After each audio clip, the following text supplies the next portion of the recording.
On se rend compte quand même, maître, qu'il y a quand même beaucoup de préfectures qui ont du mal malgré tout à même avec des vies communes, à accepter un titre de séjour. Est-ce normal ça? Est-ce que c'est vraiment de plus en plus ça ou Ce qui se passe, c'est que souvent les préfectures ont tendance en ce moment pas qu'en ce moment d'ailleurs, ça fait un petit moment, à nous rajouter des conditions qui sont pas du tout prévues par les textes et donc à compliquer les procédures et à compliquer les situations.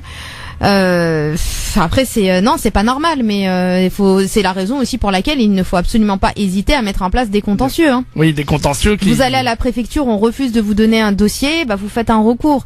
Vous allez à la préfecture, on refuse de vous donner une date, et là encore vous faites un recours. Vraiment, faut pas hésiter. Il y a qu'en faisant des recours et qu'en ayant des sanctions régulières par le tribunal administratif qu'on finira par obtenir une modification du comportement des préfectures. D'accord, très bien. Oui, ça c'est très bien à dire parce que les gens ont tendance à abandonner. Et voilà. Ah oui, ils vont à la préfecture et ils disent voilà, moi je veux déposer un dossier, on les refuse à l'accueil en leur disant non, vous remplissez pas les conditions, moi je vous donne pas de dossier, je vous donne pas de date, rentrez chez vous. Non, c'est pas comme ça que ça se passe. Voilà, c'est un refus, donc le refus vous le contestez. D'accord, très bien. Et vous pensez qu'à l'accueil aussi, ils ont des directives particulières? Bien sûr, oui. C'est ça. Si, ils ont des consignes. D'ailleurs, bien évidemment, ne vous énervez jamais contre les personnes à l'accueil parce que elles ne sont là que pour exécuter les ordres qu'on leur donne et les directives qu'on leur donne à la préfecture. Donc oui, elles ne font que suivre. Et généralement, c'est des règles qui sont assez strictes et qui correspondent même pas au texte. Donc oui, tout à fait. Voilà, c'est assez la guerre. Hein. C'est en fait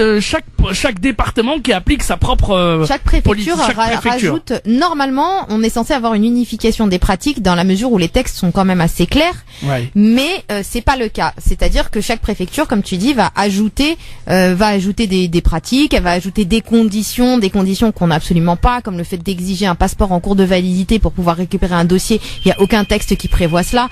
Enfin voilà, il nous ajoute vraiment plusieurs conditions qui n'ont pas lieu d'être.